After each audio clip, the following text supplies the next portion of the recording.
mal so, ja. Oder? Ja, ja, klar. Ich habe auch, wie gesagt, keine Idee.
Wonderfully prepared. No, because I was having a lot of thoughts, and then it was like adding every day something that is very young people here, so they don't know from where you're supposed to come.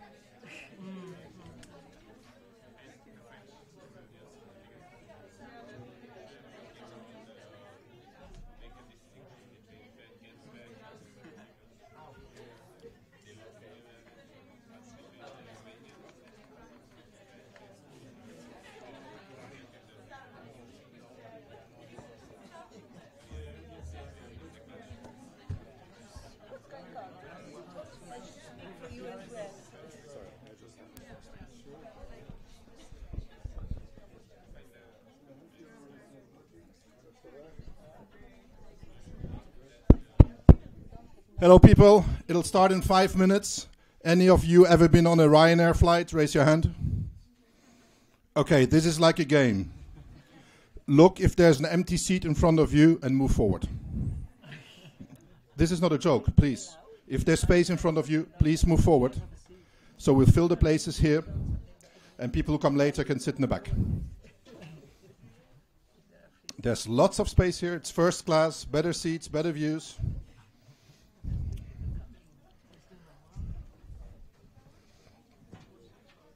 Okay, keep moving. As long as there's an empty seat in front of you, keep moving forward.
There's a spot.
Good evening. Are we ready to start in half a minute?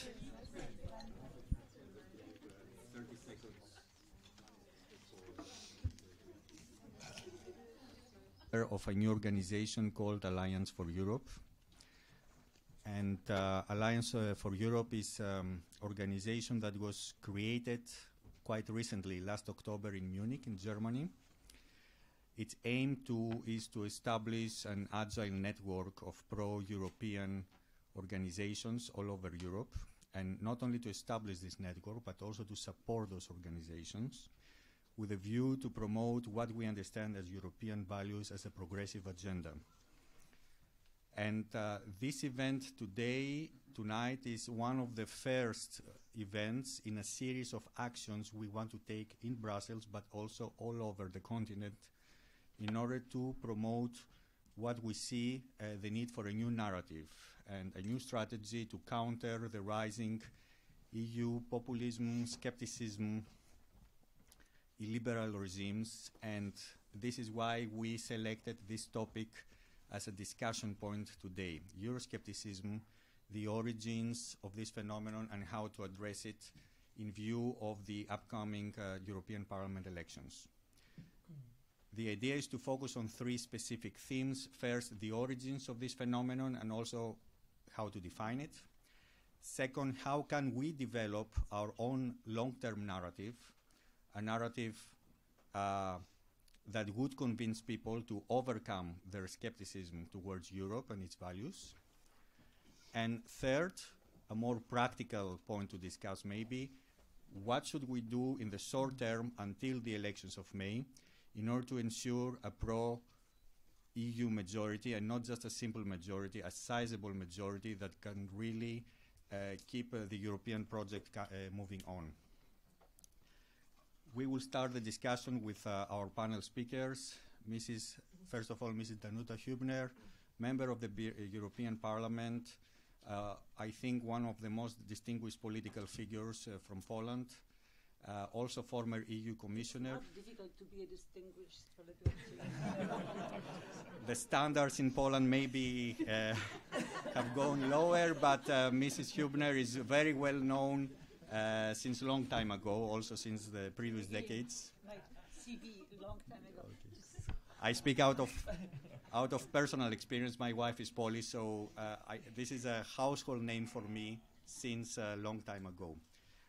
Mr. Peter Müller from Der Spiegel, he will present his views about the rise of extremism, the consequences of this phenomenon for the upcoming elections, and especially with a focus on the German case. And Mr. Peter Willis, the founder of our organization. I was very touched when he approached me and other people and friends of mine. Last year, we created this organization through several preparatory meetings in Germany and Brussels. What is important is that Peter is comes from outside the EU bubble. He's a fund manager, a lawyer, established in Munich, member of the very active network in Germany of Pulse of Europe, co-founder of this organization, and he will also present his views about this phenomenon and will explain a little bit more the philosophy of our organization. So let's go straight to the point, and Mrs. Huebner, you have the floor. Thank you very much. And I was given actually 10 minutes, but I know I'm very disciplined, so when somebody tells me 10 minutes, I do 10 minutes, and then everybody after me talks for half an hour, and that's why I want to say some things which I would like you to allow me to say, and I hope I will do it within 10 minutes, but I'm not sure. So I'm looking at you, and you are also young, actually, or most of you are extremely young, so I think that you don't remember those old times when we had, I think the most important treaty was adopted at the beginning of 1990s, which was the Maastricht Treaty, where UK for the first time just got very serious opt-outs. It was from social charter, but also first of all from Euro, and then of course you know that Denmark had the referendum and they also rejected Euro, and it was a moment when we had a very substantive and substantial increase in European competences, and then we had also this referendal politics, and that, I think, somehow led to or triggered the movement towards the end of what we called at the time permissive consensus about Europe regarding European integration, and that was, I think, the beginning of the end of sort of tacit consent of citizens to community integration.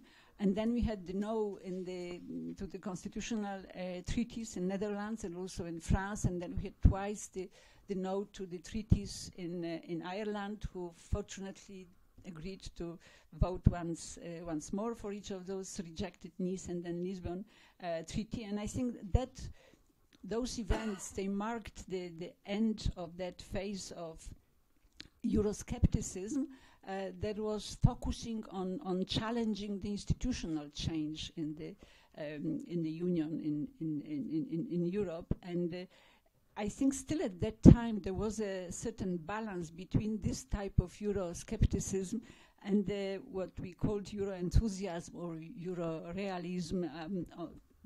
That was this balance, I think, allowed us to have still a reasoned and reasonable and rational discussions about the Europe, about the scope and means of necessary institutional changes in Europe. And at that time we could still ask questions: what should we do to make Europe function better, to also meet expectations of skeptical citizens who maybe didn't like the constitution, but they were still interested in having Europe, and having Europe also coping with their problems and working for them. But then with this multiple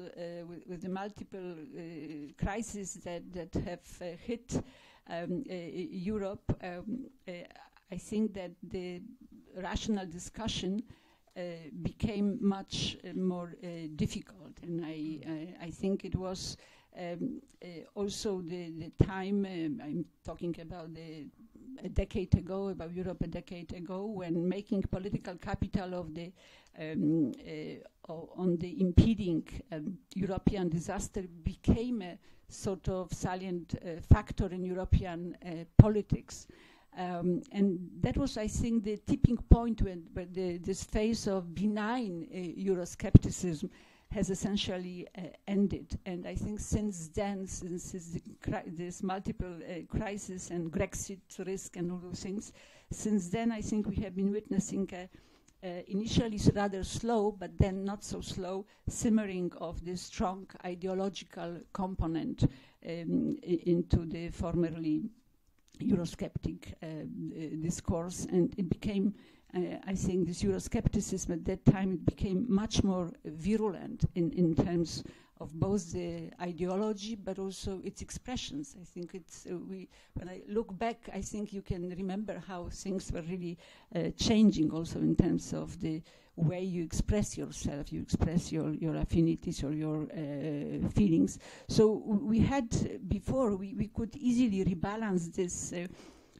this center between the Euroscepticism and Euro-enthusiasm or realism, but then this political scale of acceptable positions following 2008, I think this went completely haywire, I would say, and the Euro-enthusiasm or Euro-realism completely fell off the chart. And I guess that populism absorbed Euro-skepticism and turned the scale, this political scale, upside down.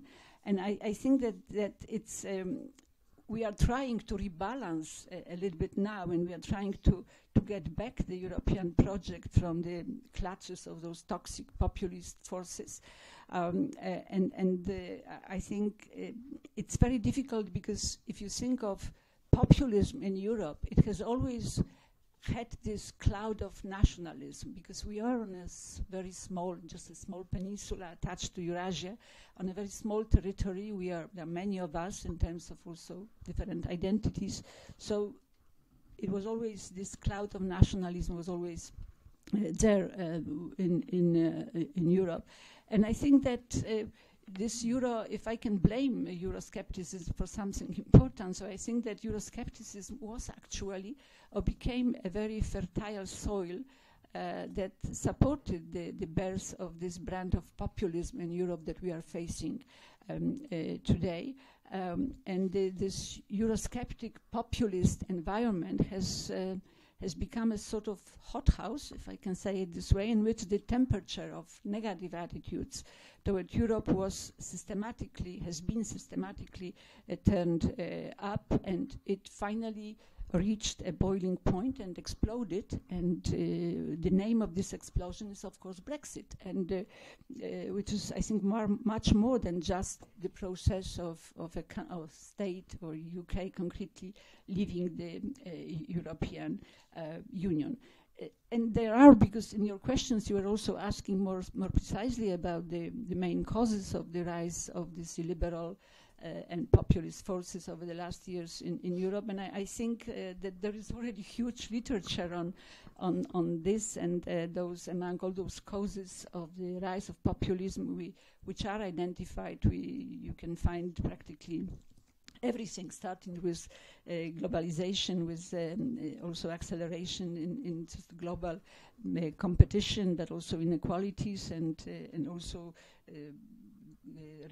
reduction or levels of social protection. Then we had also migration, and we had also different reasons leading, or different factors leading to cultural reaction to liberal values. But I also think that this is an important, all those factors, they are very important part of the truth about what happened, but I think there are also other factors which maybe not all of them are appreciated sufficiently, and I think that we have never had such a capacity of so skillful operationalization of the fears and uncertainties that people have, and we all know from where this skillful approach, skillful mechanism comes. We have very unscrupulous, I would say, political operators mostly on the far right, and I think that this Euroscepticism or populism would not reach probably this form that this intensity that we have today, if not for the complicity of the well-established mainstream parties in I would say mostly on the right, but probably not. They don't have monopoly probably anymore, and British Tories might come to my mind, but I think in general I would say that many classic European parties of the right, they bear responsibility also for what happened in Europe, because they facilitated this genie to get out of the bottle. And I advise you also to read what is excellent essays by Peter Sloterdijk, probably that you know. This is really explaining a lot of things, and it's true that today we have, because of all those factors that I mentioned, we have many movements across Europe, and it's important to be aware of that, of really disoriented rage holders, and it's very easy to get those unhappy people with all their very often justified grievances, with the rage, with just to wake them up and to mobilize them.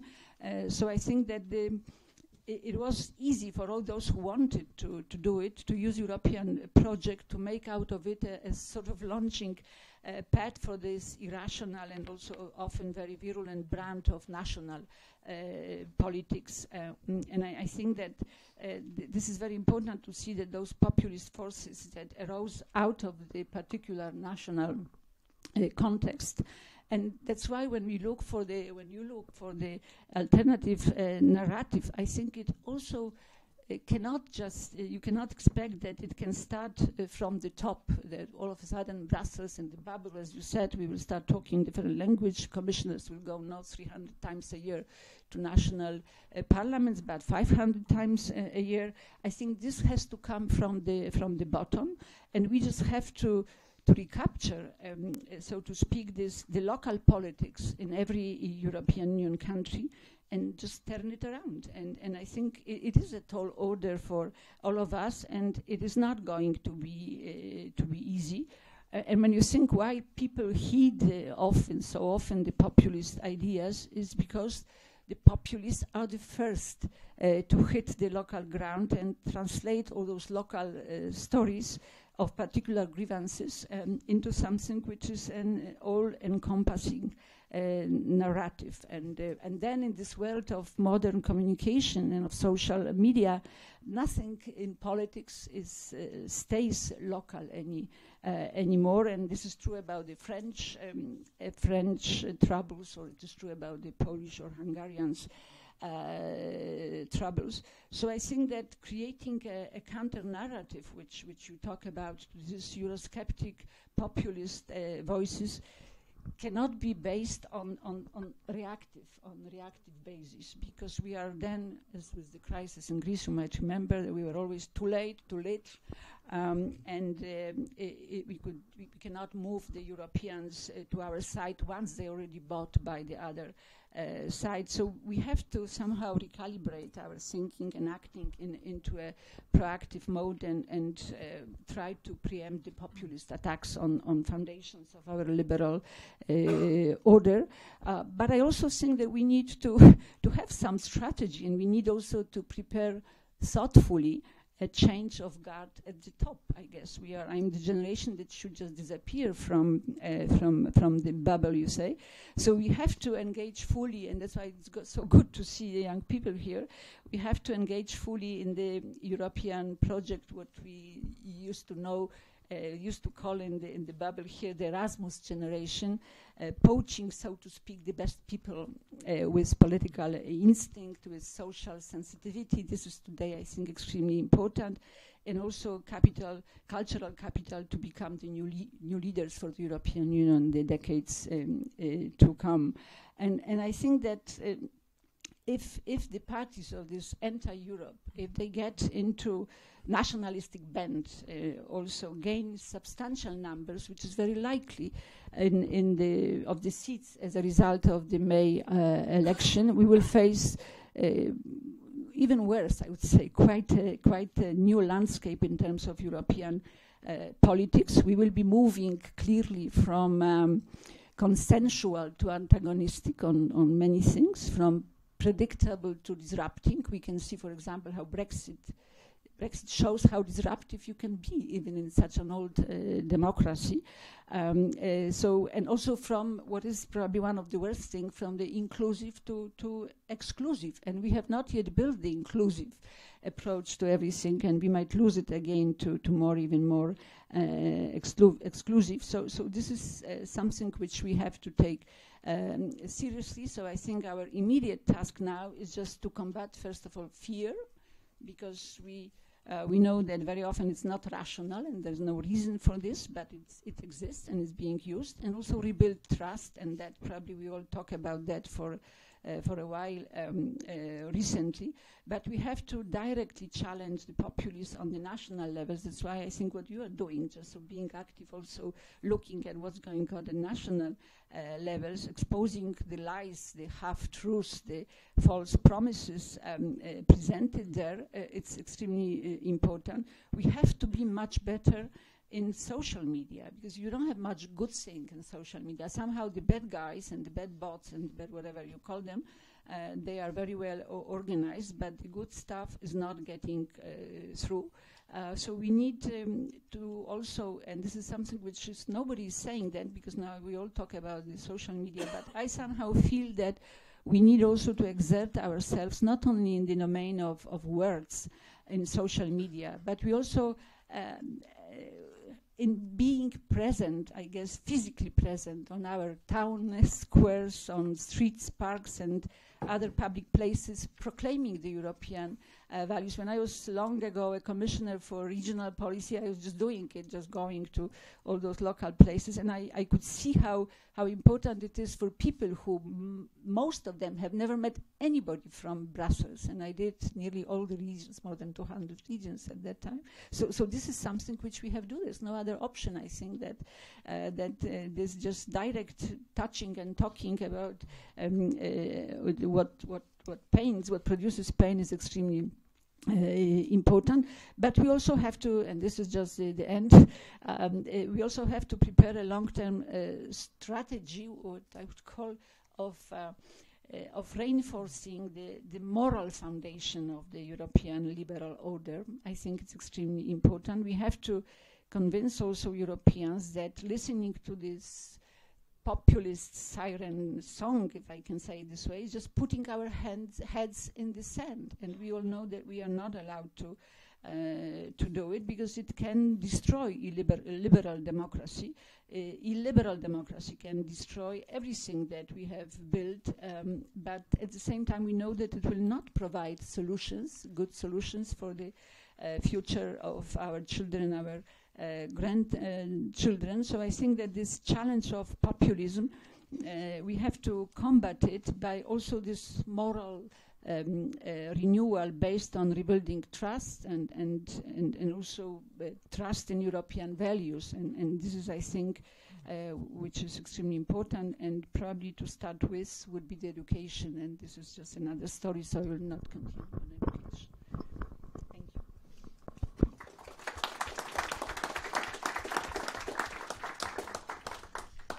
Thank you very much, and I feel really inspired by the message that the narrative really has to come from the grassroots, from the bottom instead of the top. And this is something that I think concerns each one of us, because each one of us has something to do in his own social media place or physical place. But just a short follow-up question, if you allow me. It's still a mystery to me what happened in Poland, because there... Welcome to the club. Because there, indeed, nothing went wrong. Since 2005, when Law Justice came first on power, and then since 2008, when we had the big financial crisis, Poland was the only place in Europe with steady growth. Nothing went wrong. Of course, the cities advanced more than the countryside, but still people had a much better living standard. However, and despite this, still the other side won. Still the illiberal, the populist, the non-rational argumentation went through the people. So there is a polarization along cultural lines rather than class or financial lines. So I don't know whether you could offer an interpretation, or whether you think that something went wrong in the narrative there. I think probably I should finally retire and just start thinking of those things and how to explain those things and how to change those things. I think we have to be very cautious in giving interpretations. And we, for example, in the parliament, we very often have also this tendency that colleagues compare Poland and Hungary, and now nasty guys from Hungary also, they now put France into the same basket. I think I wouldn't be... especially between Poland and Hungary, I think there is some specificity in Poland.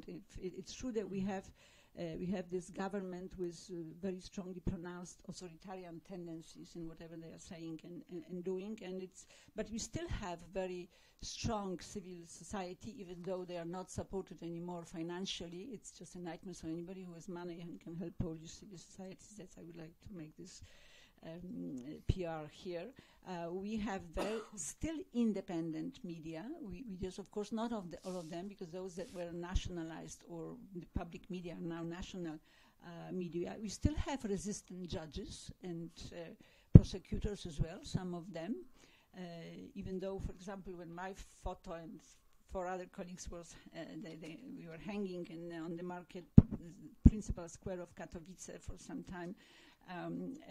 They started, the prosecutor started the proceedings to clarify things in just a year and a half, and we don't know who is guilty.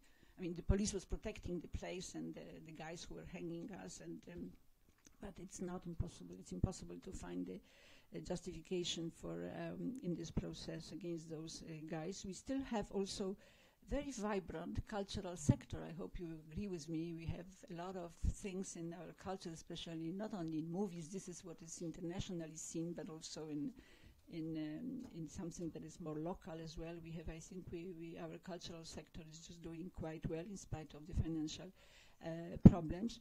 We have a situation where not everything is controlled by the public authorities, if I can say it this way. So I think if they lose the election, because democracy unfortunately starts with elections, so if they lose the elections, I think it will not be that difficult to mobilize democratic front. But of course, to win the elections, we also need this front to be mobilized. So you don't have that in Hungary, because then independent media don't exist. The civil society does not exist. You have more control, I think, of also informal control. So the space for the opposition to gather, to unite, and then to win, I think in Hungary is much more constrained. But when you talk about the polarization, I also think that polarization in Poland is not sort of historically important and does not have that strong foundation. I think the polarization in Poland, it can be, if we win the election, it can be forgotten one day. I think it can be, because in my view, it has been introduced artificially. If you listen to how they created this division among Poles, I think this is something which can disappear. It doesn't have that deep roots like you have in Hungary, actually. If you think of, you mentioned the cities, and then it's true. In Poland, it was, we have the eastern part of Poland, where you can see certain differences between the western part of Poland, also historically, which is linked also to this development of urban area and urban culture. But I wouldn't say that this is very deep, and this is really the most important thing today. So I guess that our authoritarian practice, hopefully, I hope, will be just a short-lived practice, and we will again go to normal because we still remember the normal, so that's important. Let's keep it as a hopeful message that this polarization is not has not become a structural problem of Polish society or other societies, and that could be overcome through better political developments. Maybe we can pass the floor now to Mr. Müller from Der Spiegel, who will present his views about this phenomena with a particular focus on Germany. But I think that everything is not only national anymore in Europe. That's nicely put, and thanks for the invitation here. I haven't prepared a big speech, not as Ms. Huebner, but still I want to make 2 or 3 points, just handling myself along the invitation sheet and the questions you put out there. So causes of populism, broadly speaking, I would say there is not one cause, one common cause for the rise of populists in EU countries. I would try to differentiate between southern and northern countries, and I know this might be wrong, and everybody knows from his or her own country that this distinction has its problems, but still I think there's some merit to it. I would say, to put it very simply, that in the south of Europe we have austerity politics, which causes populism, the fight against maybe neoliberal politics in the economic field. To put it even more bluntly, in the southern Europe, populism in a way is against the free movement of money and goods, to speak in this European kind of terms. In the north, it's against, also to make it very simple, against the free movement of people. You mentioned Brexit. Free movement of people within the EU clearly was a driver for the Brexit referendum and why in the end the Brexiteers won. But if you go to my country, to Germany, it's against the free movement of people from outside Europe who came into the EU. So I think for a discussion, maybe this could be a start to differentiate between southern and northern Europe, fully knowing that you can, of course, come with other examples where it doesn't fit. Maybe Italy is a very special point. The German AfD is quite interesting, our populist right-wing party in that sense, as it's a kind of a mixture of all this. It started, as you might know, as an anti-Euro party years ago, founded by professors of economy. Some of them are actually still to be seen in the European Parliament, so they have nothing to say anymore in the party. They are not known anymore in Germany, but they are hanging out here at the ECR group, Bernd Lucke being one of them. So that was the start of this party. They didn't make it into the federal parliament, but they were there. And then there came, of course, Merkel's migration politics, the politics of the open door, and this party quickly morphed, changed into an anti-migration party, grew rapidly, and when there were the first terrorism attacks, not only in Germany, but in the end also in Germany, they also found an anti-Islamic stance, and now we have them where they are, being in every government in the German Länder and also in the federal government.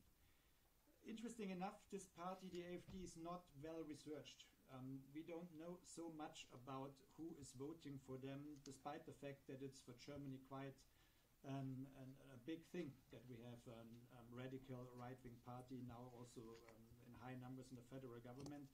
One can say when looking at research done in universities that the prejudice, the usual prejudice that we have low-skilled workers and the disadvantaged in society, outsiders to the labor markets, that these would be the key voters. This clearly is wrong for the AfD. It does, from the very beginning, particularly well also in the richer regions of Western Germany, and I find it's still always worth to somehow remember that also when we want to address strategies, how to deal with a party like that. So at least for Germany, I can say that this narrative that the losers of the globalization process vote for populists and are the majority of voters who vote for these parties is definitely too simple.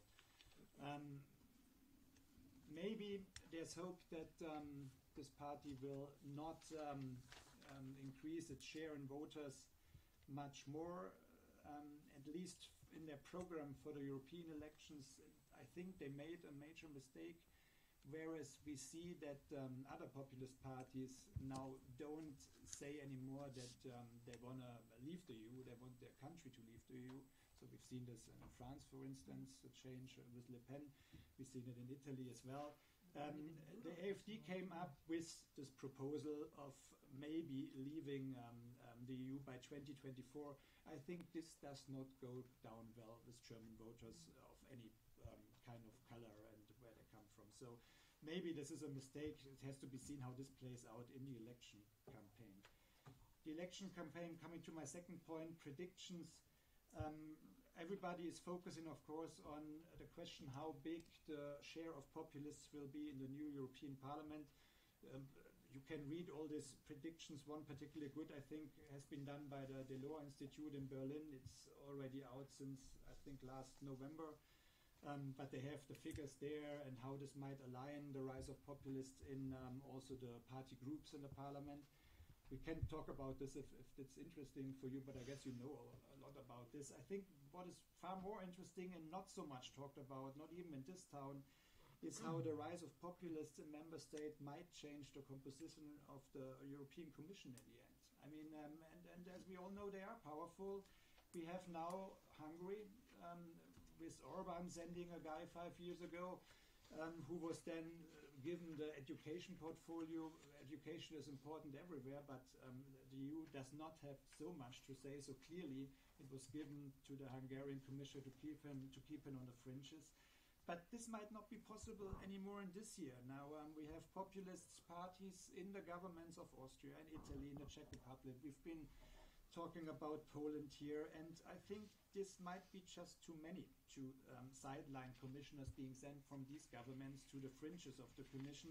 And of course, it doesn't have to be like that, but just think about an Italian commissioner sent by Salvini for refugees, I just say it, or you have a guy named by the Austrian FPÖ who is dealing with home affairs and migration. I think this is, at least one should discuss that this is a much more disruptive thing which might happen to the EU institutions than the slight rise of populists in the European Parliament. Now, third point, last point, and probably the biggest question, of course, how can you prevent this rise of populists in the elections? I don't have, of course, not a real recipe, but I think one can say two things. National parties should start to take these European elections serious, not just with programs and discussions and stuff, but quite simply with giving resources and money to these elections. There is, and we can, if that's interested, discuss this further, there is a slight chance, at least in Germany, that that's happening. It has nothing to do with Europe. It's just for pure domestic reasons. We have, as as you of course know, Mr. Weber as a German guy who might become the next Commission President. So for his party, this is a big thing. And we have a new parliamentary leader of Merkel's party, Mrs. Kramp-Karrenbauer, who has to show that she can do her job. So they take this election seriously, maybe not out of European reasons, but domestic party politic reasons. But there's something happening which is good. I also would say maybe in the end that, to use this word again, one narrative might be proven wrong in these elections, this narrative being that voters don't take European elections serious, they just vote on domestic issues. And they're even more inclined to vote for, to come to our topic, to vote for populist parties because these European elections are not so serious. Let me maybe end then there was a bit of a provocation, especially when looking at an audience like this in the heart of Brussels. Maybe this is not true. Maybe voters know quite well what they don't like about Europe. Maybe some of them say, and I don't say I agree with that, but maybe they say the EU did away with national currencies, the EU did away with borders, and so far this EU didn't come up with durable solutions to these issues. Maybe it's time that in these elections the mainstream parties try to answer this. So that's what we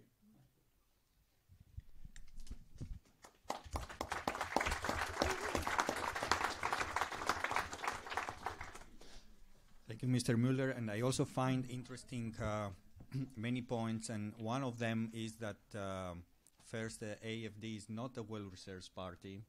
The usual stereotype that the losers of globalization vote for it is not really valid, and it's still an open question to all of us.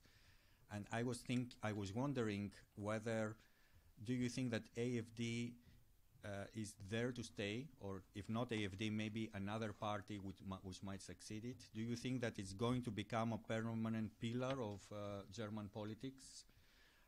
And whether it has something in common with the other brother or sister parties around Europe, or whether it is only a very temporary or very German phenomenon with no, does not fit a more general pattern.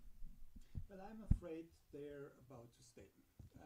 They will not stay, I would say, that strong. So there's a chance to reduce the voters they have and to make them, to put them to the fringes maybe in some of the parliaments.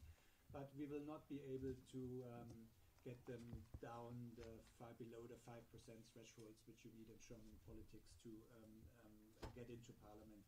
It will be interesting to see how not only the European elections turn out, but the elections in autumn this year in the eastern countries of Germany, where the AfD is strong in some of them. One particularly is well-known, Saxony, where it might be, one doesn't know yet, but it might be that the AfD will become the strongest party.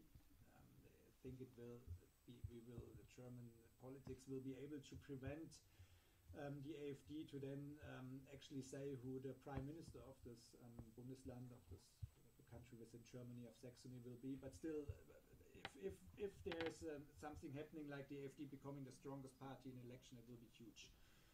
So they will stay. And our hope is, or the hope can be, that you reduce their numbers, but they will stay. Is it a very German party? How are they working together? It's not really working. No, I can also speak louder. Oh, is that better? Okay, much better. That was easy, no? I will repeat it again, then I must with you.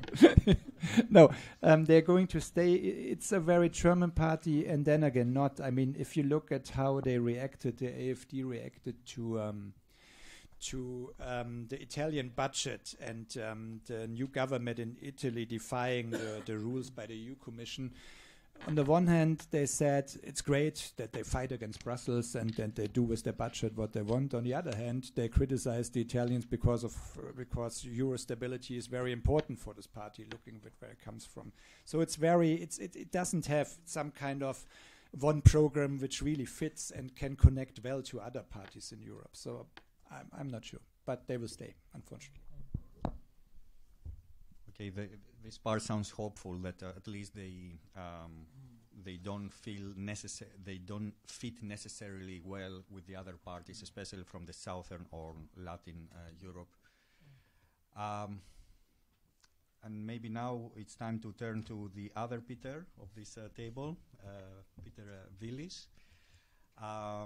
Peter to present his views and maybe at the end speak a little bit more about the objectives of our network, Alliance4Europe, because I keep noting what Mrs. Huebner said, that the narrative should start from the grassroots, and I think it's time for all of us to do our homework, each one of us who is here, together with his own and her networks. Well, thank you very much. Thank you for having me here on stage and giving me the opportunity to introduce the organization. But I will start also with the situation that we're facing in Europe at the moment. I think it's quite crucial to understand that we're really at a crossroads. A lot of things that we took for granted over a period of several decades and is really put to the test and is substantially threatened at the moment. And we are quite late in realizing that. When I say we, I mean the pro-European forces. We realize that the debate has been so virulent that it's enormously emotional, and we are quite late in realizing which situation we find ourselves in. And I think it's not only the European Union; it's our complete economic and civil model that we build in Europe, which is really under attack. And in society, a little bit, it feels as though some positions and some things are being renegotiated, really. So that everything's a bit put to the test, and we don't only see that in Europe, we see that in other countries as well. And I would like to start by talking about the reasons for that situation. I would like to start at the things that we've all done wrong, because there are a lot of things, I think, where we sort of could have responded differently in the past and apparently chose not to. And I think that many European citizens are generally very disappointed about the direction of our societies and economies are taken, and are feeling kind of insecure. And so they fall for some narrative of an idealized illusion of a safe and homogeneous society which gives them security, makes everything less complex. Of course, we know where this ends and where nationalism ends, and that it's not a solution at all, but these people, some of them are really sort of overtaken by the impression that everything is very complex and simple solutions are needed in their view. And as you said, it's not only those who cannot compete and who are sort of kind of dismayed and not regarded and not successful. We also see that conservative, ultra-nationalist and populist movements are quite popular with a certain number of especially elderly men, often quite successful, but who are on a sort of cultural revisionist. They didn't like the development of society and of liberal rights and all these things during the last decades, and they're coming up as well and are very strongly supporting this movement financially, but also intellectually. We see that for many years, politicians, democratic politicians, even those who worked on European level, blamed everything that was difficult or needed explanation and was unpopular on Europe.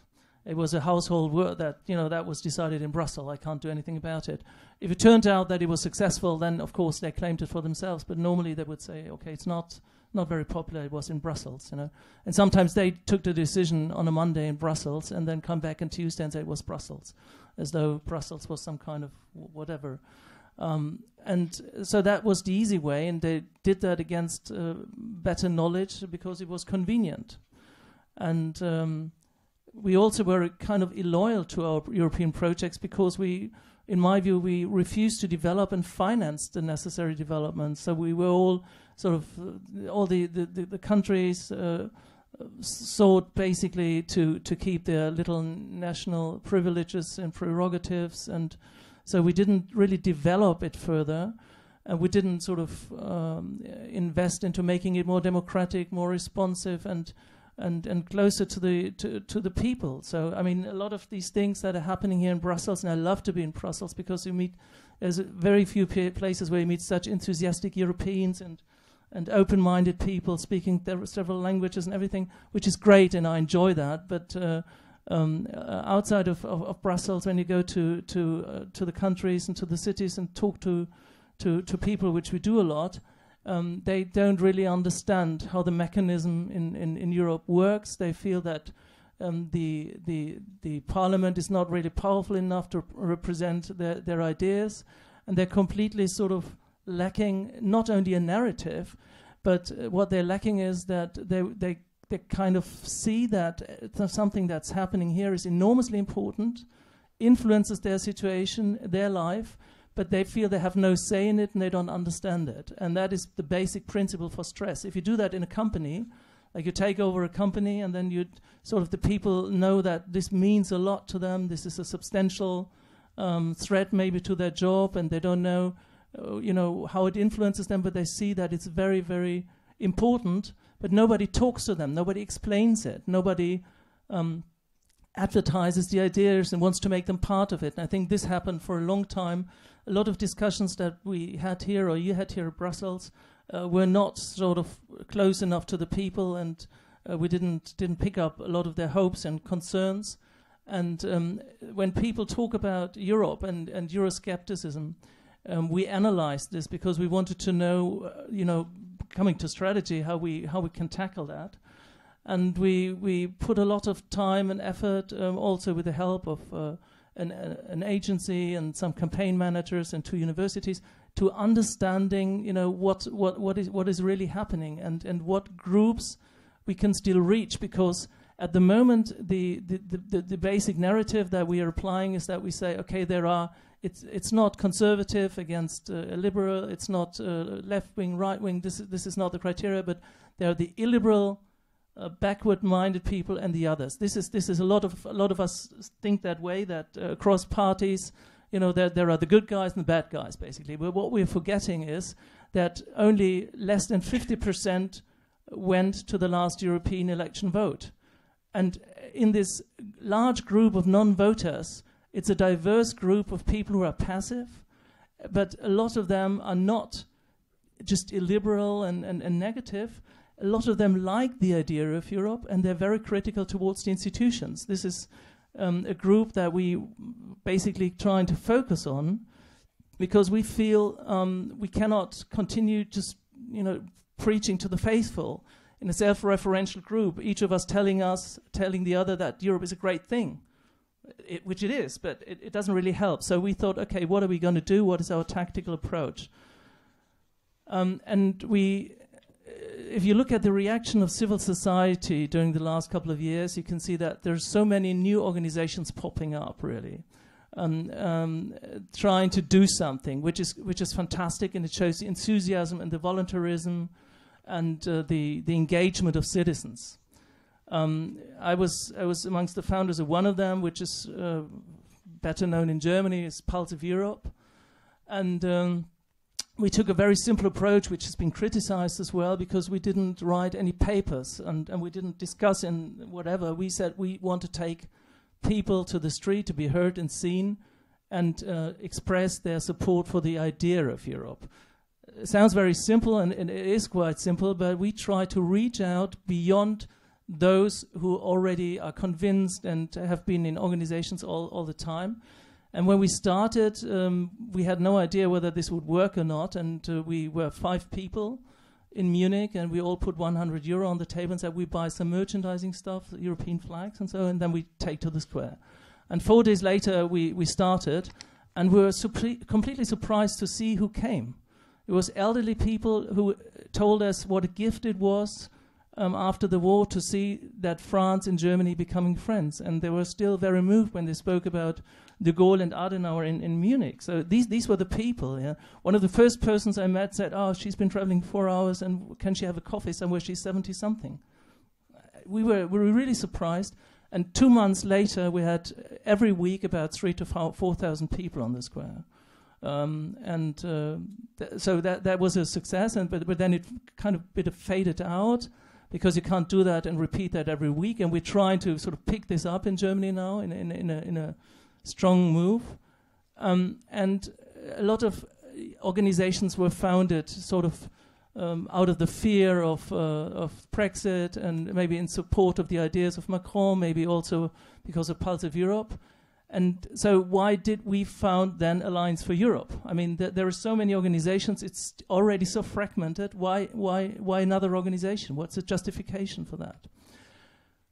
And we said, okay, what we analyzed is that all these organizations, as great as they are, were lacking a few ingredients. So missing links, kind of. And we said, okay, what if we stay in the background a little bit, but support these organizations that are there to sort of leverage their impact? And it sounds a bit like business talk, and that is for a reason, because a lot of us were lawyers and business people, and people working in jobs like that. But we said, okay, now on the other side, the protagonists on the other side are super well financed, highly professional, have all the money in the world and all the support.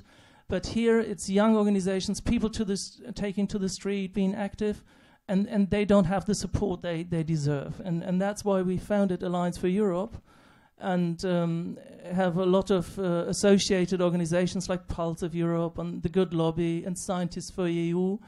And we said, okay, let's analyze first what we can do. And we did data analysis, very intense, and try to find and define the target groups that we want to reach. And the ones that we want to reach are the passive positives. That's a stupid name, but it describes those who are passive, skeptical towards the institutions, but positive about the idea of Europe. And they don't go vote, but this is the target group that we want to have voting on the next European elections. And then we said, okay, we try to be inclusive and not only approach organizations that were founded to promote the European idea, but we go to churches, foundations, the Birdwatcher Society, and whatever, large member organizations that are basically representing groups of people that are approachable for the idea that we have. And so the Birdwatcher Society basically is one organization that we're happy to pronounce that in Germany they're supporting us. They have millions of members. So these are organizations that we're addressing. And then we said, okay, we want to coordinate the existing organizations, have an exchange of ideas, and do this on a non-partisan way. And our short-term goal is to get a few million, 2 or 3 million people out to vote that would otherwise not vote, and reach them. So this is basically what we're doing. We have a campaign that we wanted to start in 4 weeks. We're starting it in 2 weeks now because we're starting at Berlinale, which is the large film festival, because Wim Wenders and Agnieszka Holland and these people who are supporting us said, okay, let's start there.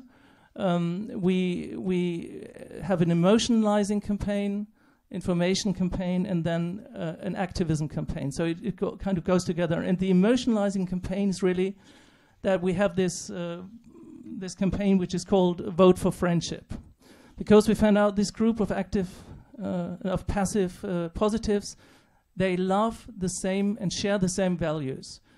They share the value of togetherness, friendship, solidarity, being together. That's what they love about Europe, the European idea.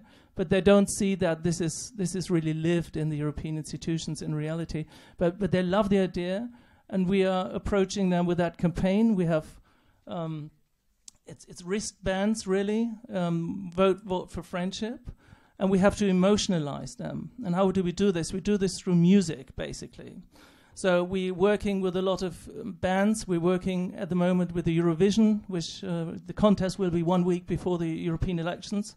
And we are sort of cooperating with them and hope that we can get the stage there. And so to win artists to support us, and people from civil life who are representing these values. And there are a lot of gimmicks that you can add to it, like there is 2 bands with the same code in Europe, so you can find your Paul somewhere in Europe and sort of communicate and get to know people. We do this also for companies. We are talking to companies who can brand it, like say, okay, our company supports it, the employees and things. So you have your own wristbands that are sort of these things. And we have the large organizations, membership organizations on the ground, like Boots on the Ground, who are promoting this also on local levels, and say, okay, do you have an extra drink at the club? You have free entrance to a concert and things if you wear this band. So this is the one part of the emotionalizing campaign, which we are starting, as I said, at Berlinale, which is in 2 weeks' time already. So, but we have built an organization that hopefully is capable of doing that. I trust that they're doing excellent jobs. Then we for the coordination of the organizations on the ground, I mean, Pietro is here. He was one of the person, or basically the person who sort of activated me 2 years ago after not being active for a long time. And you've developed a tool which can easily connect across organizations, members and activists on certain activities, which will be quite effective. And we also have an app which is designed for young people, basically, because we need to reach young people and women. Women tend to be cleverer than men, so that's why we target women and we target young people and not elderly men like myself. And and this app, for instance, is that way you can compare, what you like and which party fits that. And if you have this app, it reminds you of go voting and spread some positive news and supports you remembering to go vote, because especially young people often didn't go vote. One last activity I want to mention is social media, because we're talking about it.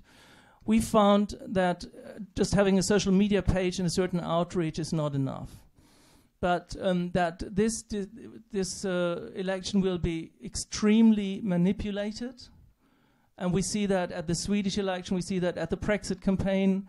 We see that, for instance, that it's extremely well orchestrated and very strategically done. And so we employed 2 people who were working. One of them is an early retired person who was there with a police background, and people who were working in this field. And we have a close analysis system, also technically, to trace and detect at very early stage, because it always follows certain patterns, when some fake news campaign and hate campaign is building up, and have a group that will then try to interfere and stop this. So this is a bit of a network of organizations who are involved in that, and we have two or three people who are basically sort of taking care of that, coordinating these different efforts, because we were at Sonia, my colleague who founded it with me, were at the World Economic Forum, and that was everyone is very much aware of that this is going to happen, but shamefully no one is prepared at all. So we are really sort of exposed to this threat, and we need to tackle it, because we cannot allow fake news campaigns, directed, orchestrated campaigns to destroy our democracy and our liberal freedoms. So this is the other activity that we're doing.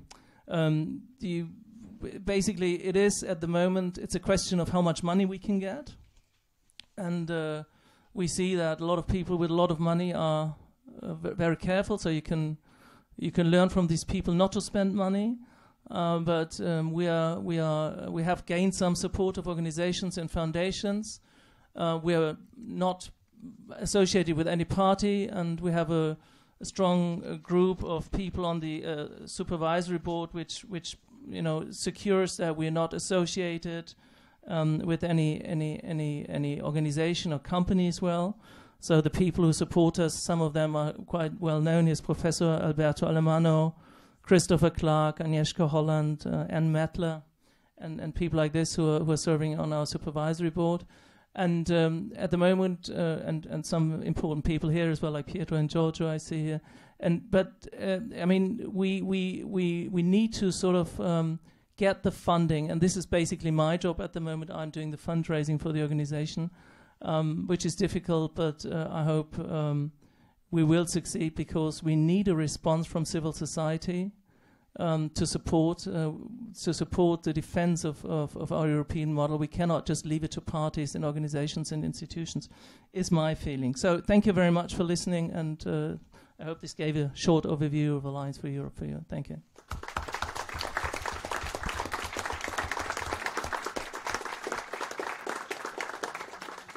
And Peter at the beginning said that he's a boring lawyer, so... I'm not the target group, and I'm an elderly businessman and lawyer, so that's... But not passive positive either. No, You're no, quite active active. positive. Yeah. Just a follow-up question to what Peter said, but this is a question I think for everybody, also on the panel, but outside. I really wonder why business society is so hesitant to fund liberal causes, at least in Europe. Why liberal groups or civil society groups are usually so hesitant to go for corporate funding, because of course there is a suspicion that they might compromise their causes. On the other hand, the liberals, the populists, both sides, civil movements or business, are really shameless and have no problem to advertise publicly how much money they allocate to each other. Steve Bannon, I understand, has been extremely successful first in the States and now in the Europe in fundraising. So it's an open question to me. Maybe you can help me find the answer. Why the other side is more successful in this than, let's say, the liberal democratic side? Peter, and maybe why Mrs. Steve Bannon is more successful than we? First of all, I think if you're a minority fighting against a regime or a system or against a majority, you're motivated. You're a rebel. You know, you believe in your cause and do everything for it. You kind of you don't have the illusion that a lot of these people that are pro-European in business have that, well, everything is in a certain order. We have institutions, we have parties. It won't be that bad. We have a press. It doesn't make a great difference if I get involved or not. And our job is at the moment to tell them it does make an enormous difference, because none of them says, I think it's not a good idea. Everyone, I have so many letters of business people writing, Peter, I think this is fantastic. No, I support it. It's so important. Please understand that, unfortunately, we cannot give any money because we don't want to get involved in politics. But personally, I wish you all the luck in the world, and blah.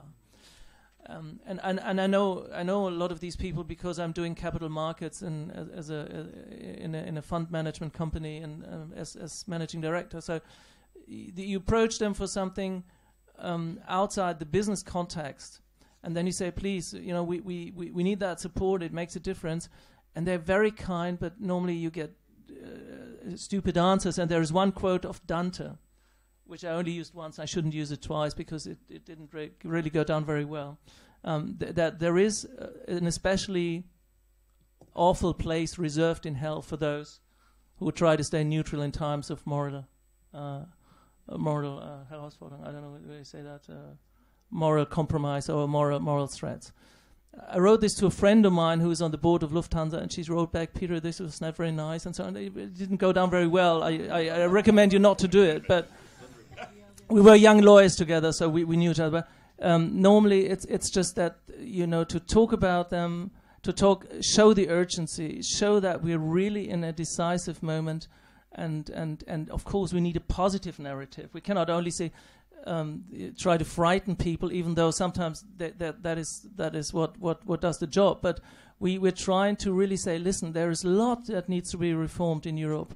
We're not sort of saying everything is great and we should sort of cheer the institutions as they are, but we need to reform them together. And we first of all, if you want to reform something, you must prevent it being destroyed before you start reforming it. So this is the time now, and this is we have some support. We have the BMW Foundation who supports us. We have some other companies, some business people. Otherwise, we couldn't finance it. But we need a lot more money, and you're invited to be part of that supporters group. Please, if you feel like you don't know what to do with your money, or you feel that you cancel the order for your new Porsche, and you found something more useful, and please come to me and I give you the bank accounts. And I'm very happy to welcome you in our supporters club then. Thank you.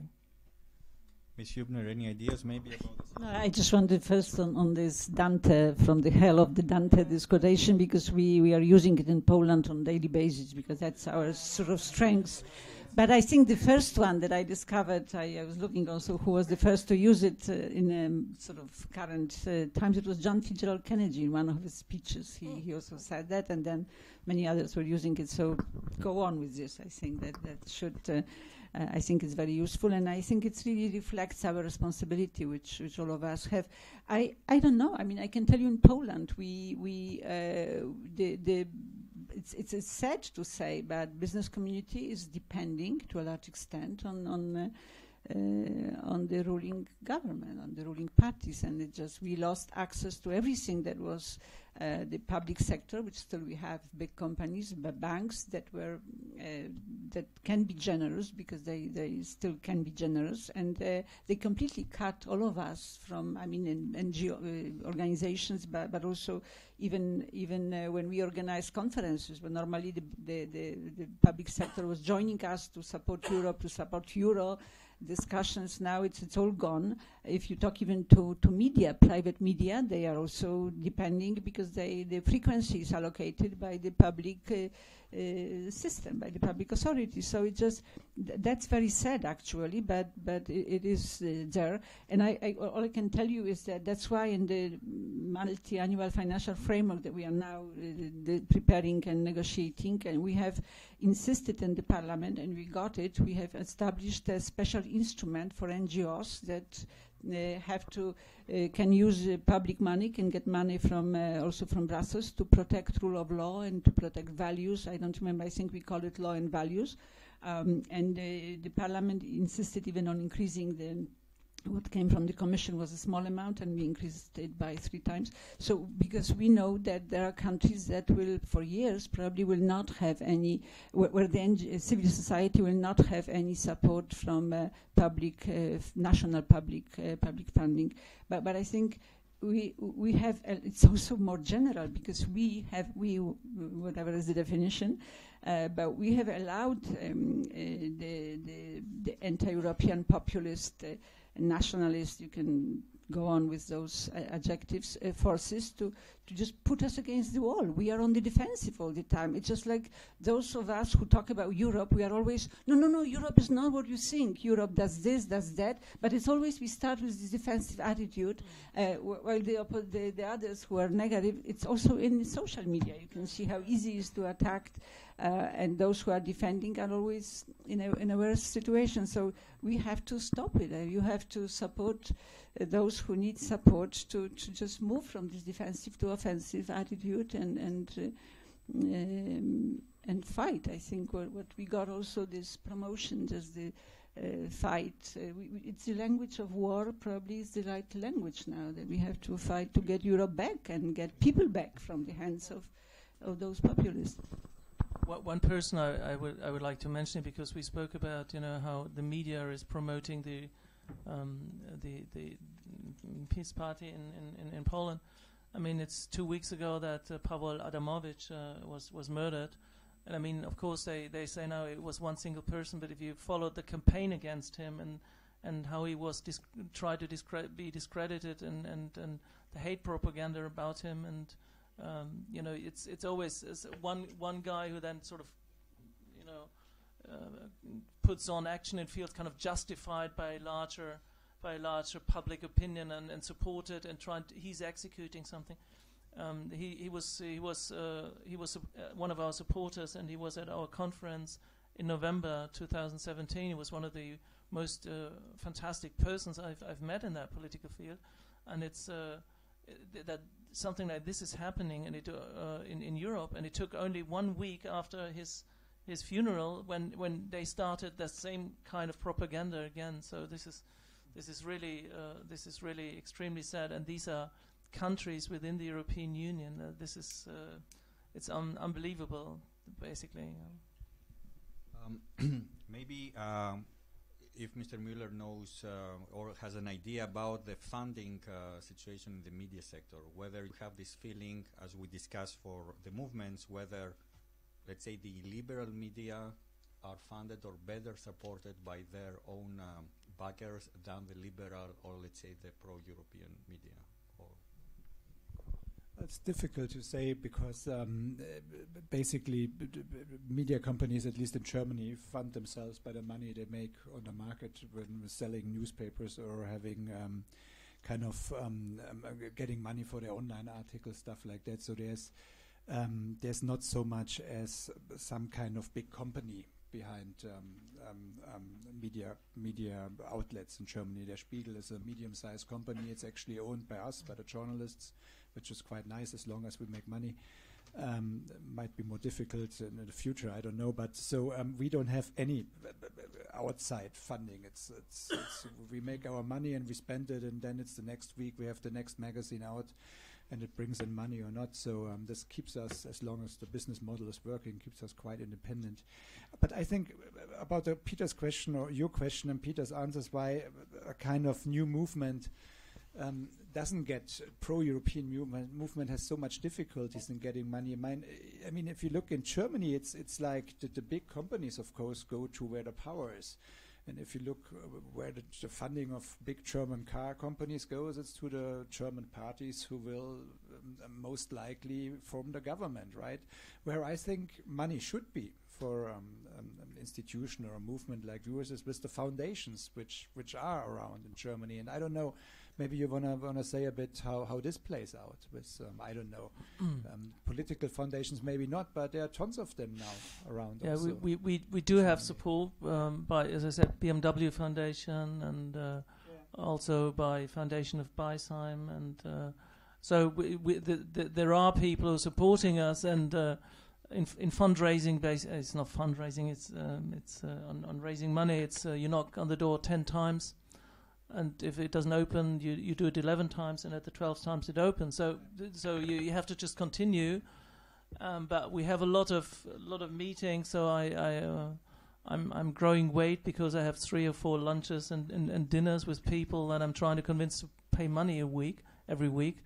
But there is some support, but some they're not used to it. In Germany, there was a separation. You know, you gave some money when you had elections, but basically said business is business, and politics worked in a way, so there was no need to sort of get involved. And now you're telling them this is urgent, this is about it's a substantial crisis, and they say, which crisis, and relax, and so and we're also addressing foundations, and we're also addressing wealthy individuals. And the nicest rejection I got was 3 weeks ago by a person who told me, I can't, maybe next year, this year, I already gave 80,000 euro to the youth section of our golf club. I said, yeah, that is important, probably, but kind of, maybe you can do both or something. You have conversations like this at times. But we continue, and I think we will get there. Yeah. I just would like to react to one thing that you mentioned before, Peter, which was this manipulation of in the process of election manipulation. Just comes usually from outside or through social media, but very often just coming from a foreign jurisdiction. So we have also, in the last 2 months, we have been working hard in the Parliament on amending a regulation on political parties and foundations in Europe, and we introduced also some instruments. We have finalized the trialogues, and it's just a question of weeks to have it in place, which would help the national authorities and also at European level to react in situations where the protection of personal data, also the reaction against the abuse of access to data and manipulation during elections. If it take place, that we will have legal instruments to react. So but it's still probably not enough, because the power that is interfering is much stronger than us. I mean, it's a bit absurd. You live in Europe, and you have a data protection, and you have a certain understanding of when you're protected against what kind of offenses, but all this counts nothing on the internet. I mean, I was threatened on Facebook, for instance, with murder. Well, okay, so and I wrote to Facebook, I don't think it's good. Why don't you sort of delete this? And 2 weeks later, they wrote me, it doesn't offend our regulation. Okay, but you know, I don't know where this legal system exists, but in Europe it does, you know. And but they just have their own idea of how they handle this, and you're almost unprotected against it. And you should normally expect that rules apply for these companies as well. It's like it's an open field, and it's massively attacking our system under the cover of free speech, even though also Facebook and organizations like this know that it's not free speech, that it's orchestrated. They know that it's fake news, and how many accounts are done by bots and things like this. They know this, and they just continue because it gives them interactions, and interaction really raises the price for the commercials that they can sell. This is really, I think, an unacceptable situation, but we won't be able to change it until the election, so we need to find means to tackle it ourselves with specialists and so on. But the legal framework, I don't think, will be helping us within the next 4 or 5 weeks or 8 weeks until the election. Of course, it's also hopeful that only last week Facebook took down at least 200 pages which belong to a Russian network of bots, the Sputnik network. Of course, the pages didn't have the indication Sputnik, but at least there are some hopeful moves even from Google, Facebook, and the other social media networks. Maybe it's time to pass the floor to you if you want to answer some questions. I don't know where is a microphone to go around. So let's start from the very back and then move towards the front. Thank you. Thank you very much, and congratulations. It sounds excellent and very reassuring. My name's Catherine Willard. I work for the European Council on Refugees and Exiles. I had a couple of questions for the panelists. How can we put together all the different campaigns that are going on? We also have a campaign more modest than yours, but one that is about getting people to vote. We calculate we can reach 250,000 people through our networks, with a focus on explaining the importance of the European Parliament in the defence of human rights, refugee rights. But I wonder what kind of connections we can make. The other question, I was very struck by the reference to the European Commission, absolutely. I think there we come back to the Parliament as well, and we need to be ready to mobilise for the EP hearings for the new commissioners. And even though the Parliament can't sort of reject individually, every time we see that they insist on at least one sacrifice politically, which this time I assume will be whoever Salvini nominates. So I think we can be ready for that. My final brief point, positive stories, as a number of the panelists have mentioned. You mention in your blurb here Eurobarometer and the lack of trust in the EU. I read that recent Eurobarometer, and my conclusion was the EU is doing so well. Yes, there's a lack of trust, but trust in national governments is much lower. Secondly, if we look at the figures, 62% of Europeans consider membership of the European Union to be a good thing for their country, the highest score since 1992, and 68% say they've benefited from EU membership.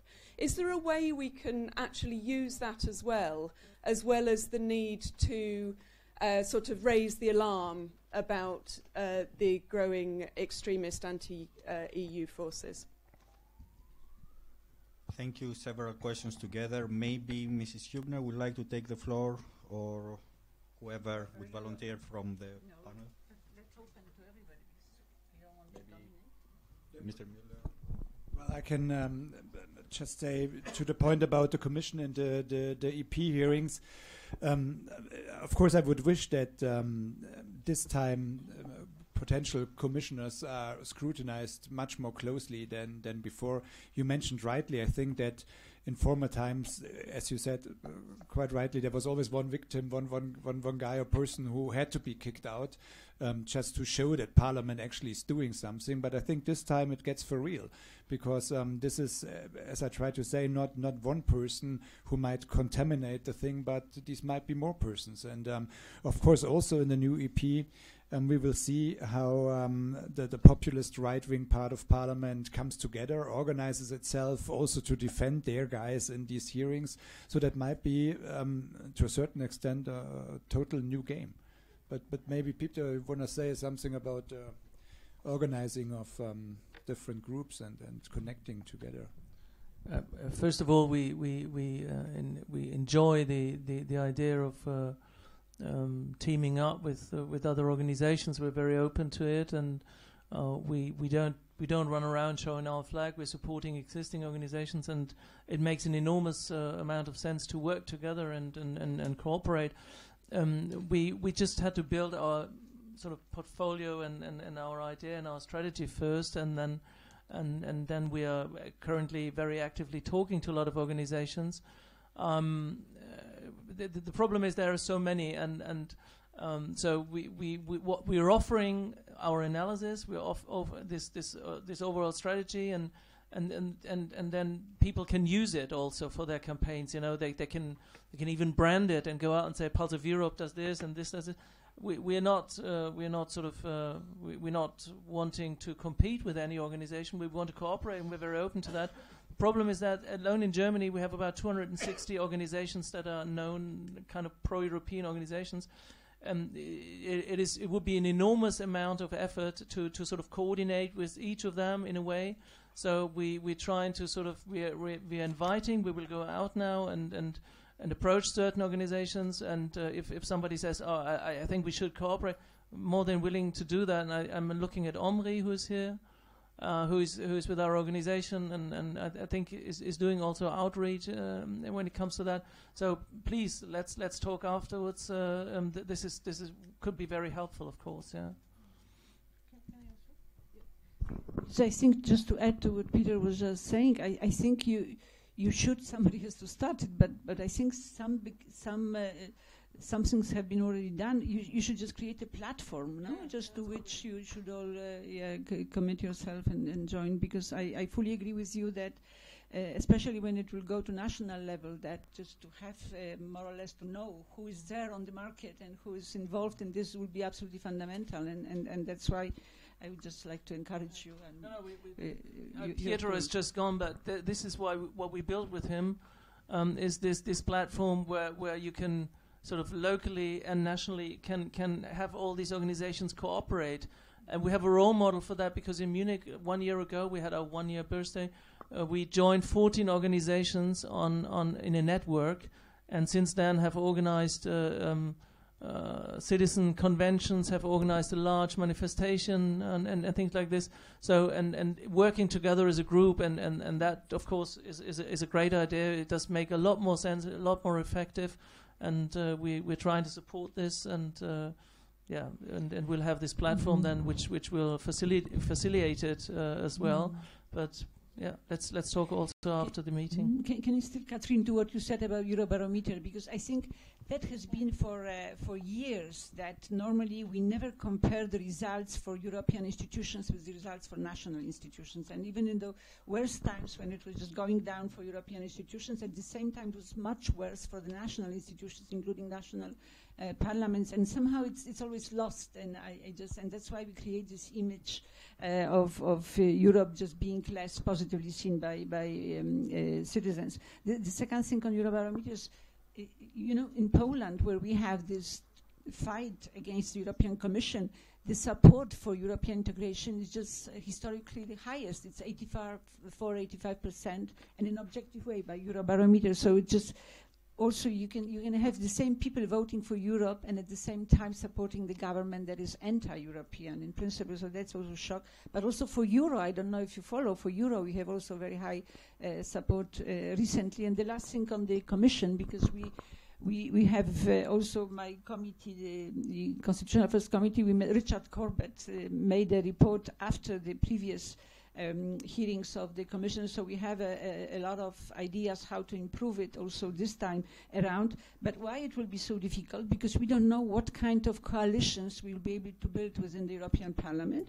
So it can be that we will have this horse trading will be normally even stronger than it was before. So it's a huge risk that we were looking at. If you attack my commissioner, I will attack your commissioner. I hope we will not be doing this, but the risk is enormous. So somebody who is also watching this, I don't know what kind of institutions will be watching the hearings, but this must be also taken into account, this enormous risk. But it will also depend heavily on who will be the president of the Commission, because president has huge power. He can reject candidates coming from governments, and some of the commissioners of the presidents were doing it, but that can also reduce this risk of which we are all thinking or talking here. But this new majorities and this no capacity of building rational coalitions will be a major problem in the Parliament in general. Maybe we can move to the next question, if possible. Only one question, no, per person, not per group. Please. Thank you. I'm Vasil Turchiev from European External Action Service. Just to point out the crisis of leadership that Europe is facing, and the best way to reach out to people and to voters is to convince them that there are really good leaders who will promote positive reform in their interest. So what, in your view, is the way forward to promote true leadership for Europe? Because for me, this is the best way for Europe to be strong also on the international stage, to be coherent and strong in Europe. So thank you for organizing this discussion. It's media, independent media. I can say with pleasure. We have been talking about the crisis of leadership for years, and I remember when Helmut Kohl was leaving sort of activity, as was just leaving the political activity, we were saying that it's the last generation practically that really understood the importance of being together and of uniting Europe, and of there was just and then we have, if you look at the European Council, I don't know now, but a year ago, you had more than 20 leaders that don't know Europe from before the sort of intense integration happened to it. So these were new guys who had nothing to do with preparing, for example, the states also to join the European Union, who never were involved in European issues, and they are elected prime ministers, and they represent the national interests in the European institutions. But without really, with some knowledge probably, I can't say because I don't know, but without this emotion, this what comes from our guts, which is extremely important. What you were talking about, emotionizing the elections. We all know that emotion. Europe is also emotion, if not first of all at a certain stage of emotion. So we have the problem of leadership, who is also in my home country, for example, the ruling party has never had anything to do with the fight for joining, with the preparing Poland for joining. So something is lacking, and that's why you treat in Europe in a more easy way, I would say, without really this heavy weight that Europe should have in our lives. So yes, I think leadership is very important. And how we select our leaders, I don't know if we select the best, but normally we have the Spitzenkandidaten now, so even the leaders, they should just be subject also to the public scrutiny, and people have the opportunity to know them, to listen to them, to talk to them, to touch them also. It just so that's what we can do. But the leadership is just at European level depends also on the quality of leadership at national level as well. And the national level is also very diversified. And then we would go to local level, and then so it's just leadership does not just come like this. Good leadership, it just you need people who have the history of good leadership that come to European level as well. But this doesn't happen, and not enough women, absolutely. I hope that this time there will be more women in leadership on the positions of European institutions. It's, I think, the highest time to make it more balanced. Well, Well, I mean, I think you could say that in this election there could have been one of such a European leadership person, and this, in my opinion, could have been Emmanuel Macron in France, of course.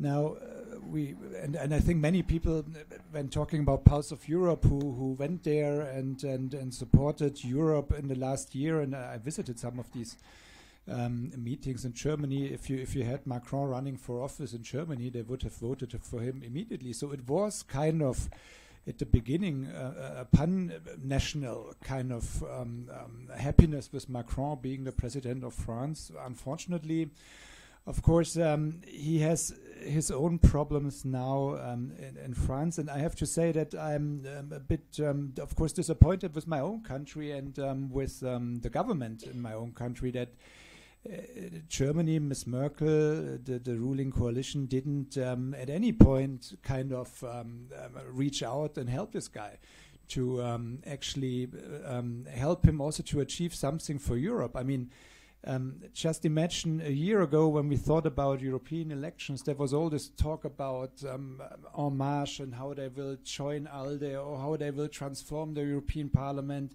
and what kind of new creative force this will be. Now we are sitting here on a panel and are discussing how the right-wing populists will impact the next European Parliament. So this is, I think, a huge disappointment, and I think the leadership question of you is spot on, and unfortunately, there was a guy who has not better, but other things to do at the moment. Should we move on with the next question? Can I add one thing? Because I agree, and I must say in Germany we completely missed the momentum that Macron created at the time. And when I look at the parties at the moment and how the selection process for the candidates for the European Parliament goes, it's not very convincing, to be honest. I was invited to 3 parties to see at their convention, and that really sort of, I don't know. But there is one movement, and I should mention that, even though we're completely not associated with any party, but I think there are some young people who at least not lacking the positive emotions. Some of them are here, is Volt at the moment. They founded an organization, and they're really sort of very emotional and really fighting for the good cause, to say.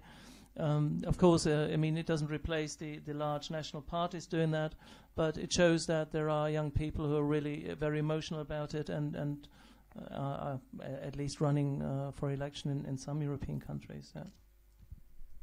I will need to do some management of time, so let's take questions of, I think, Omri and the gentleman together, the questions, and from Ellen. Let's take three questions together, and then we can move on.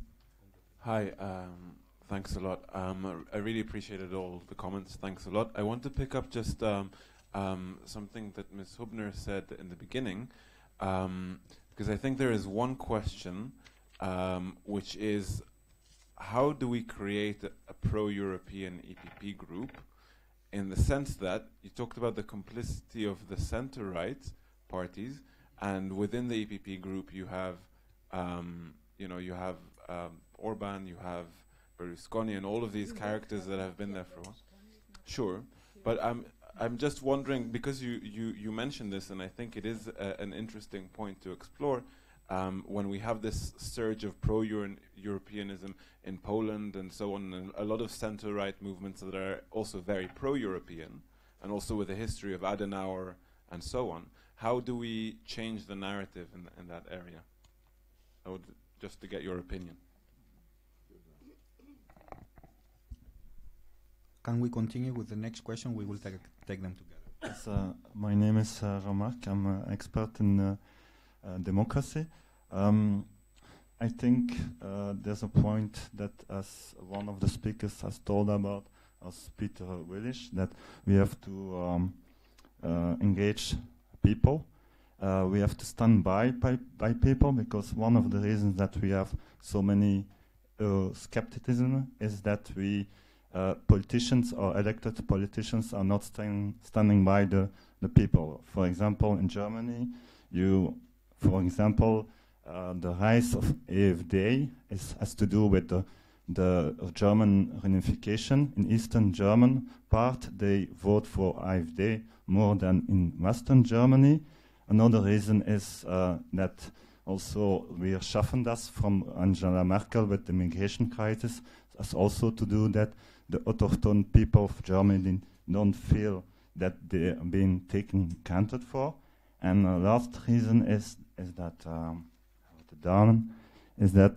also scientific studies have shown that the program of Arts 4 of Gerhard Schröder has increased poverty in Germany. So people are not voting anymore for established parties. So we have a rise in euroscepticism. And there's also a problem with our representative democracy. Jean-Jacques Rousseau has established that representative democracy. Once people vote, they don't have a lot to say.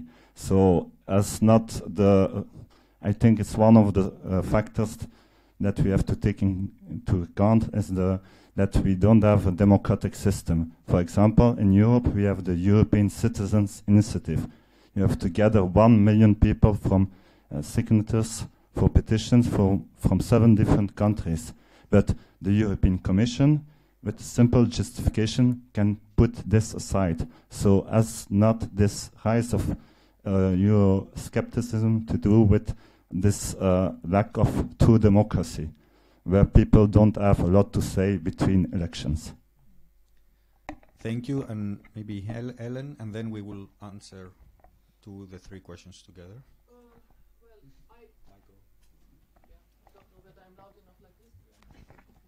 Hello.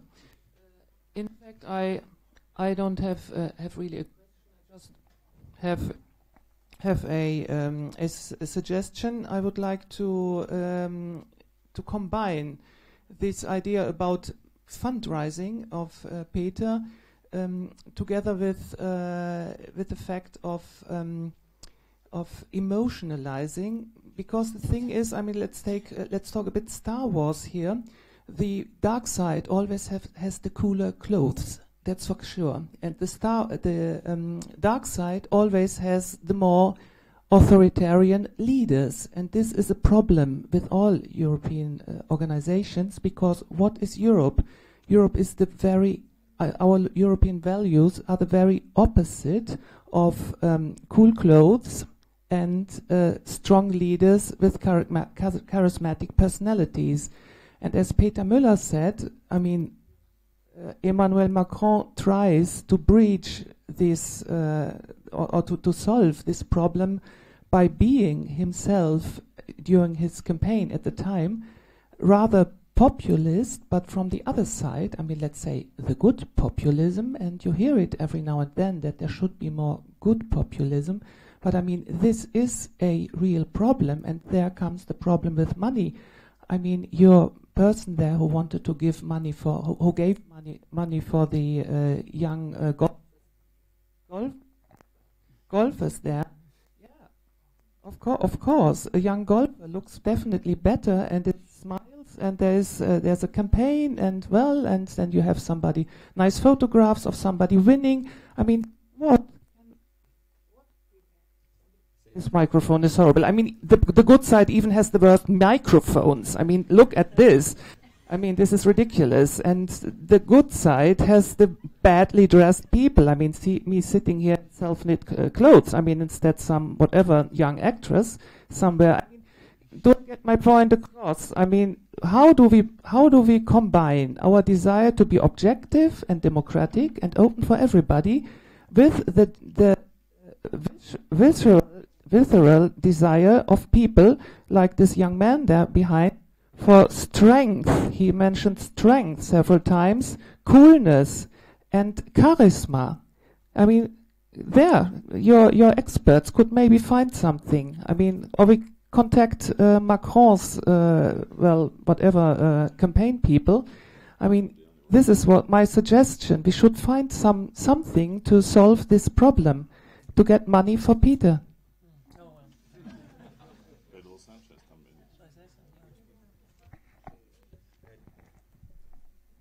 Let's try to answer to all 3 points or take a position to all 3 points.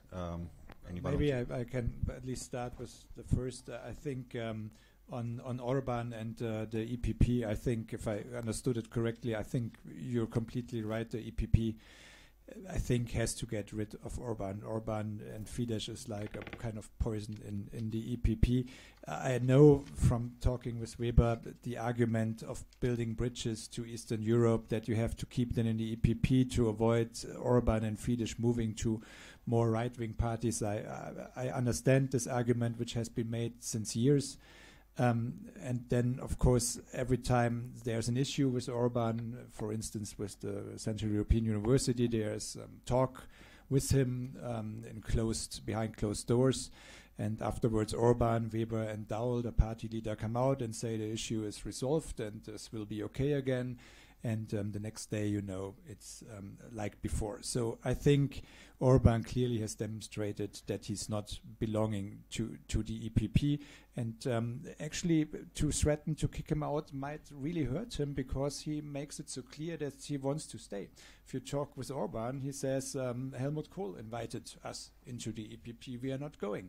And the wishful thinking that he might leave on his own will not happen. So I think these elections are a chance for the EPP leadership to really come to a clear stance there. I doubt it might happen. I doubt that it will happen, but it should actually. About the AfD, I said a bit about the reasons why they were growing. I know it's Hartz IV, the social kind of laws, labor laws. Gerhard Schröder kind of introduced the reunification process.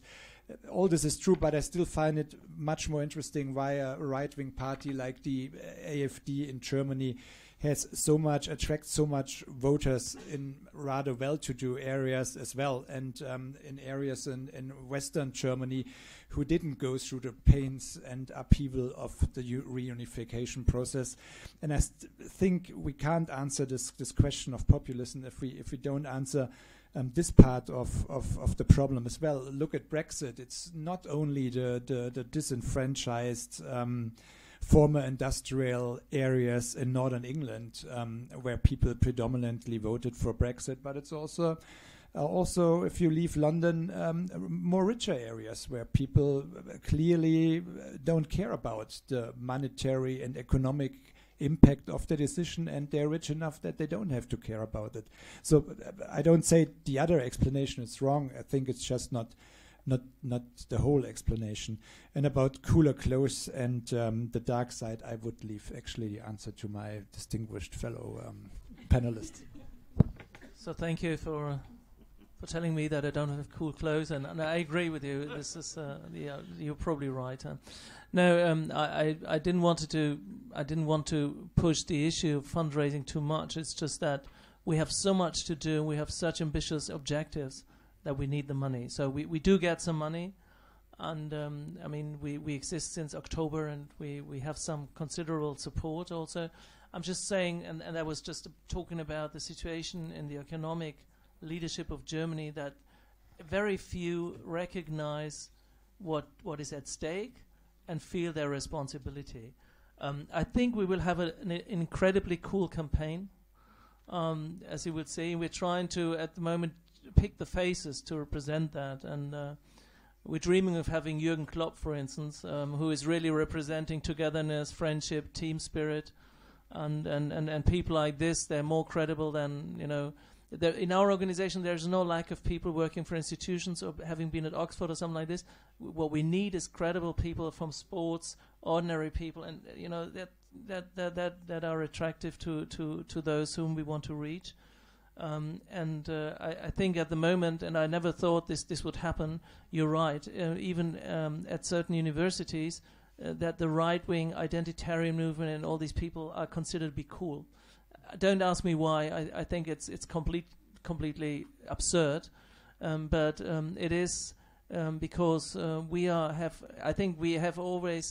often repeated our phrases and our old narratives about Europe and have not really invested into emotionalizing the subject.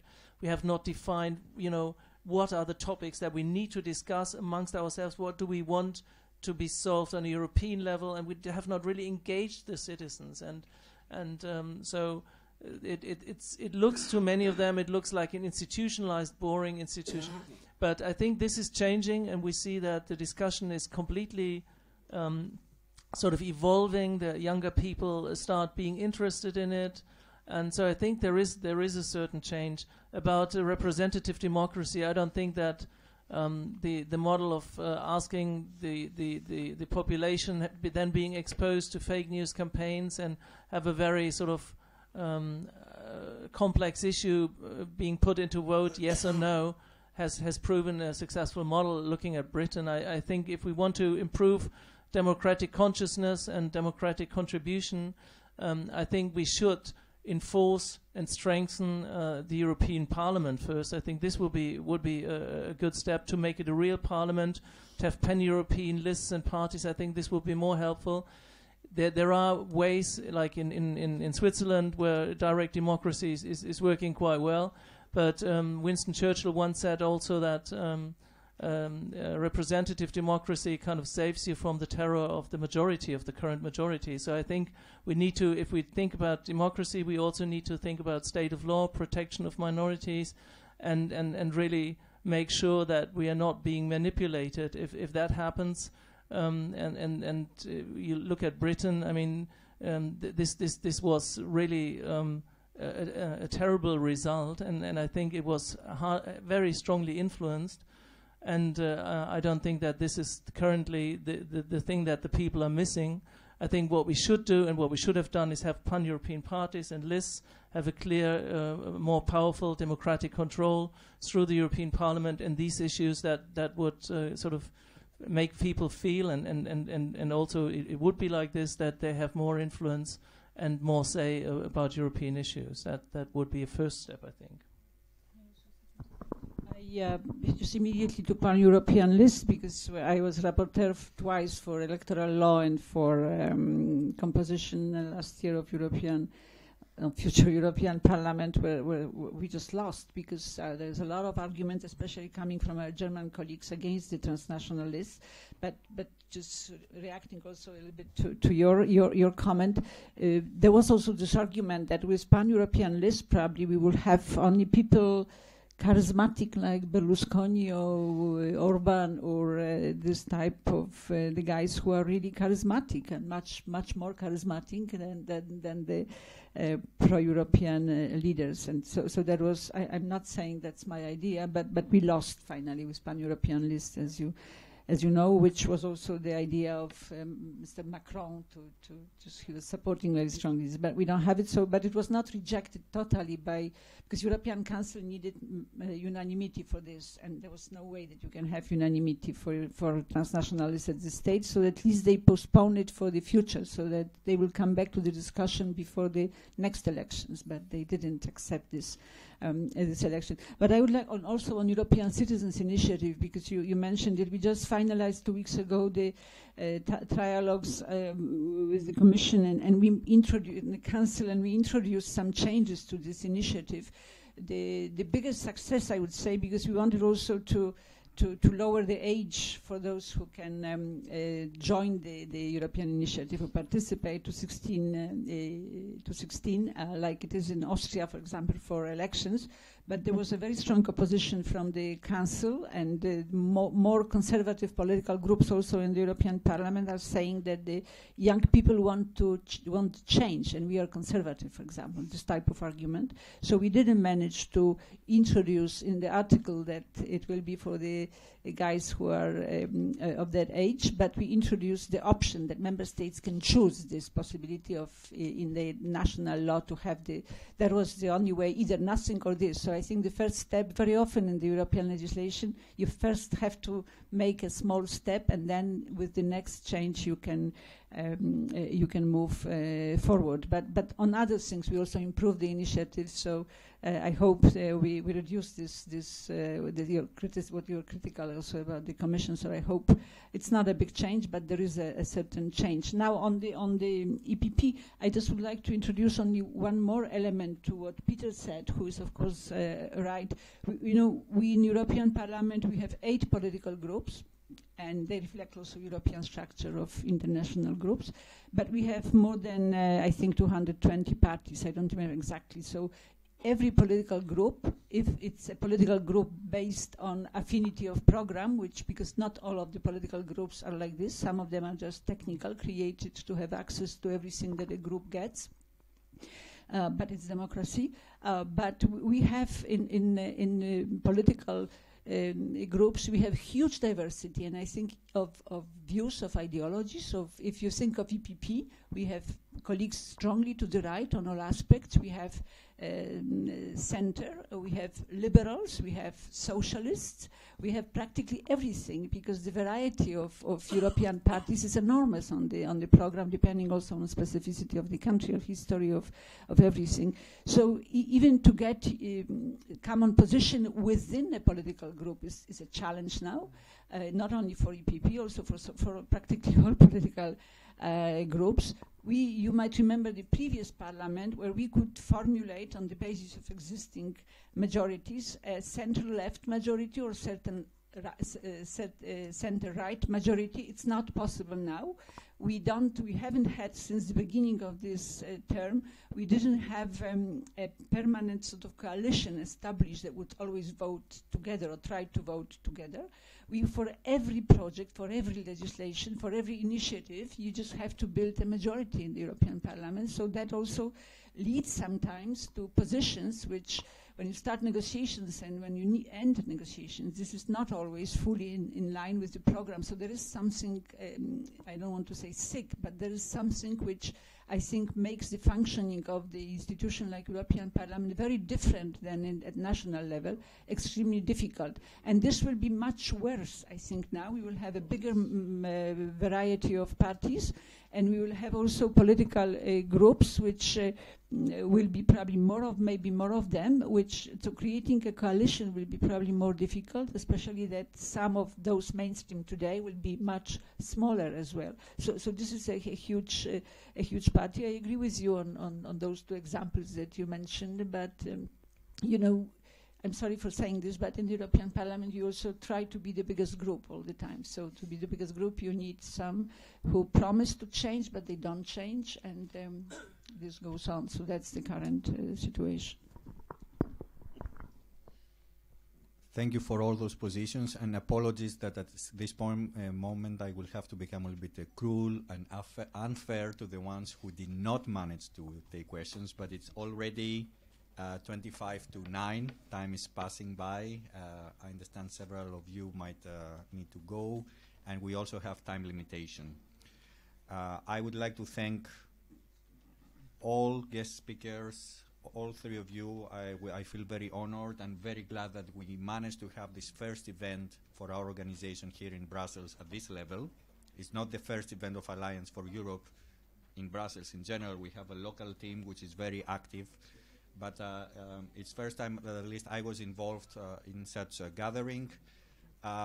What I can say as a conclusion is that we will continue with activities like this. You will always be welcome and invited. A second event will take place on Monday in the European Parliament together with Mr. Brando Benifei, MEP himself. It's about the future of employment, automation, digitization, how the future generations will be employed, and how can Europe find a response, a right policy response to those trends. Many more events like this will follow, hopefully once per month or in 2 months.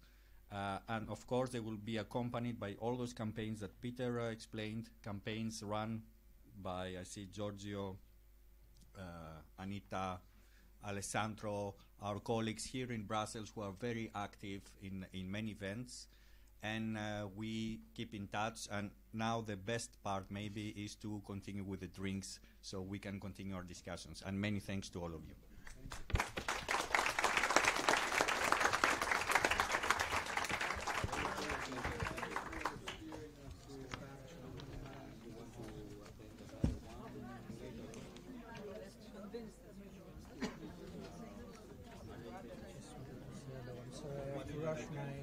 My wife is sick, and I have to rush home and see how things are doing.